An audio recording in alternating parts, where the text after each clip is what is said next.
बच्चों नमस्कार। पूर्व क्लास में हमने जाना कि कोष्ठक क्या है और उसे कैसे हल किया जाता है, कैसे लिखा जाता है। आज हम पढ़ेंगे कोष्ठक के प्रकार।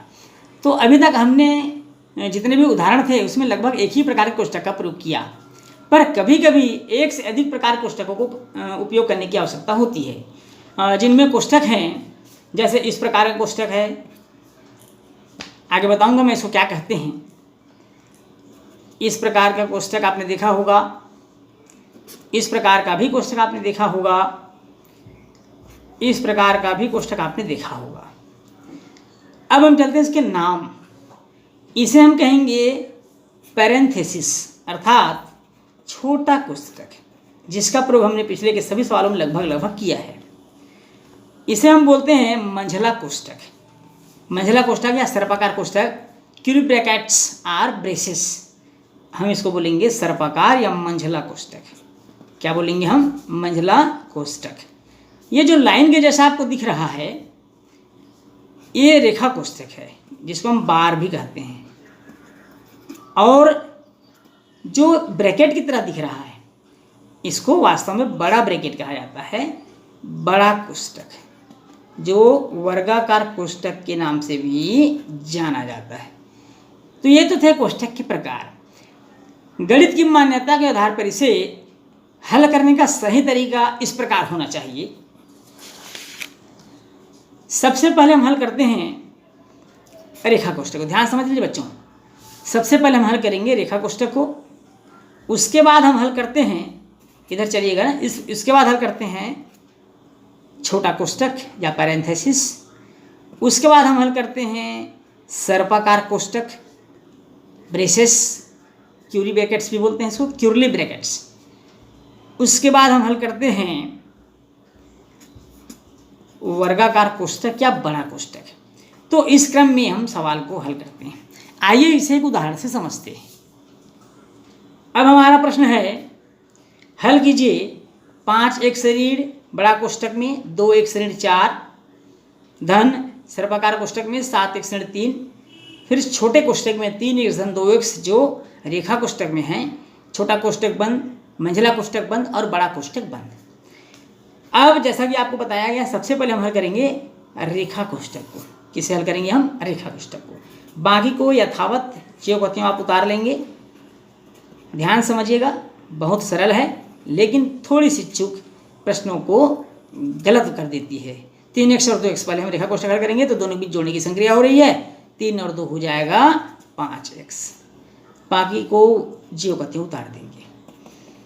5 एक्स ऋण 2 एक्स ऋण 4 धन 7 एक्स ऋण 5 तिया हो जाएगा 15 एक्स। अब छोटा कोष्ठक यहाँ से हल हो जाता है, छोटा कोष्ठक गायब हो गया।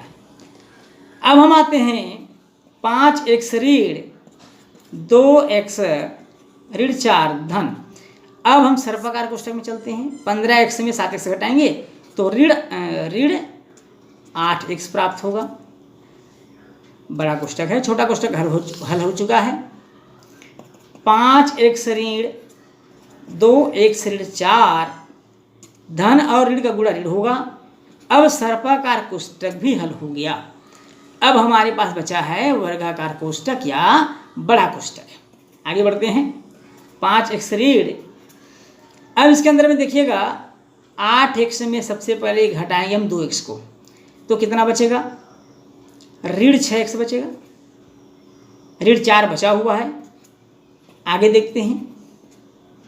अब बड़ा कोष्ठक जब हल करेंगे हम, चूंकि ये दोनों एक में एक सही में नहीं है, सजाती नहीं है, तो जोड़ना घटाना इस पर नहीं हो सकता, तब हम कोष्ठक को हल करेंगे। अब ऋण का गुणा करेंगे ऋण से तो ये हो जाएगा धन 6 एक्स। उसी प्रकार इस ऋण का फिर इस ऋण से गुणा होगा तो ये भी हो जाएगा धन। अब पूरे कोष्ठक हल हो चुके हैं। अब आखिरी में जोड़ने घटाने की संक्रिया बची, केवल जोड़ने की। 5 और 6 होता है 11 एक्स धन 4, क्योंकि 11 एक्स और 4 विजातीय राशियां हैं, इसमें एक्स है इसमें नहीं है, तो इसको हम जोड़ नहीं सकते, तो यही हमारा होगा आंसर। तो इस प्रकार से हम ब्रैकेट को हल कर सकते हैं। ध्यान ये रखिएगा, ब्रैकेट को हल करने का जो तरीका बताया गया आपको कि सबसे पहले हमको हल करना है रेखा कोष्ठक, फिर छोटा कोष्ठक, फिर मंझला कोष्ठक और अंत में बड़ा कोष्ठक या वर्गाकार कोष्ठक।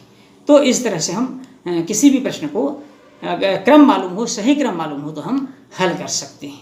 आइए एक और उदाहरण से समझते हैं। अब आप लोग इस प्रश्न को ध्यान से देखेंगे। यहाँ पर भी रेखा कोष्ठक प्रयोग किया गया है, तो हमारे नियमानुसार गणित के सबसे पहले हम रेखा कोष्ठक को हल करेंगे। 4 धन 2, क्यों? क्योंकि रेखा कोष्ठक हमने हल कर दिया, 4 में हमने 2 घटा दिया तो बचा 2। छोटा कोष्ठक और मंझला कोष्ठक को आप लिख लेंगे। अब हम चलते हैं छोटे कोष्ठक की ओर। 13 ऋण 2। अब 4 और 2 छोटे कोष्ठक के अंदर की संक्रिया जोड़ने की है। 4 और 2 होगा 6, लेकिन उस कोष्ठक के बाहर कुछ भी नहीं है तो वो हो जाएगा गुणा 2 गुणित 6। 7 ऋण 13 ऋण। अब जैसे कि हमारे बुडमास फार्मूला अनुसार जोड़ने घटाने से पहले गुणा होता है, तो हम गुणा करेंगे 6 दूनी 12। ध्यान आपको ये रखना है कि 13 में 2 घटा करके यहाँ पर 11 नहीं लिख देना है, आपको पहले गुणा करना है, गुणा की संक्रिया को संपन्न कराना है, उसके बाद जोड़ने घटाने की क्रिया आगे पीछे हो सकती, कोई दिक्कत नहीं। 7 ऋण 13 में 12 घटाइए, 1 बचेगा। अब इस तरह से मंझला कोष्ठक भी हल हो गया। अब 7 में 1 घटा दीजिए, कितना प्राप्त होगा? 6 प्राप्त होगा। प्यारे बच्चों, यही हमारा आंसर है। तो इस प्रकार से हमको कोष्ठकों को हल करने के लिए उसका तरीका पता होना चाहिए, उसका नियम पता होना चाहिए कि सबसे पहले हमको रेखा कोष्ठक हल करना है, उसके बाद छोटा कोष्ठक हल करना है, फिर मंझला कोष्ठक हल करना है, और इस तरह से बड़ा कोष्ठक हल करके हम आंसर प्राप्त कर सकते हैं। आप सबको अच्छे से समझ में आ रहा होगा। यदि आप लोग को किसी प्रकार कोई डाउट्स होता है तो आप लोग कमेंट करके पूछ सकते हैं, जानकारी ले सकते हैं। चलिए आगे बढ़ते हैं। कभी कभी गुणा के प्रश्नों को हल करने के लिए कोष्ठक का प्रयोग सुविधाजनक होता है, और अपनी सुविधा के लिए हम कोष्ठक लगाकर उसको हल कर लेते हैं। चलिए एक उदाहरण से समझते हैं। जैसे यहाँ पर हमारा प्रश्न है 88 गुणित 95। अब 88 गुणित 95 में 5 का पहाड़ा पढ़िए, फिर 9 का पहाड़ा पढ़िए, फिर जोड़िए घटाइए, तो ये थोड़ा सा दिक्कत वाली बात हो जाती है। तो हम इसको और सरल कैसे करें कि कम से कम संख्या का गुणा करना पड़े? तब हम क्या करेंगे, 95 को तोड़ देंगे। 100 ऋण 5 कोष्ठक का प्रयोग करके हम 95 को तोड़ दिए कि 100 में 5 घटाएंगे तो हमको 95 प्राप्त होगा।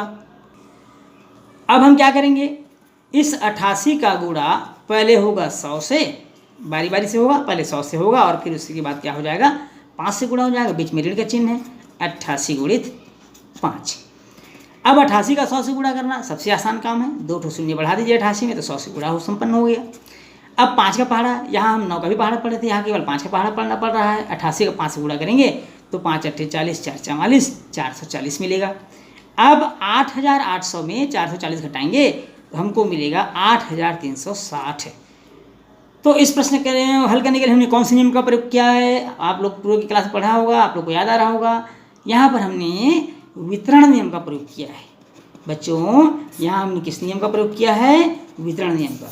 तो इस तरह से हम अपनी सुविधा अनुसार कोष्ठक लगा करके या कोष्ठक का प्रयोग करके सवाल को और सरल बना सकते हैं। आसानी से हल करने के लिए उस कोष्ठक को प्रयोग करके उस सवाल को सरल बना सकते हैं।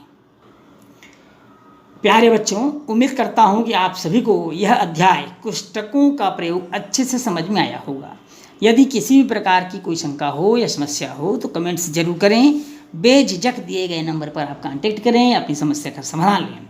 और बच्चों, वीडियो को लाइक और सब्सक्राइब करना ना भूलें और अपने दोस्तों में भी शेयर करें। आपके लाइक और सब्सक्राइब करने से हमें पता चलेगा कि आप इस वीडियो को देखते हैं, इसका लाभ लेते हैं। अपने दोस्तों में अवश्य शेयर करिए ताकि वो भी इस वीडियो से लाभ ले सकें और इस लॉकडाउन में अपनी पढ़ाई को जारी रख सकें। तो आज की क्लास में बस इतना ही। इस तरह यह अध्याय भी समाप्त हो गया हमारा कोष्ठकों का प्रयोग। तो बच्चों, नमस्कार, आप सबको धन्यवाद।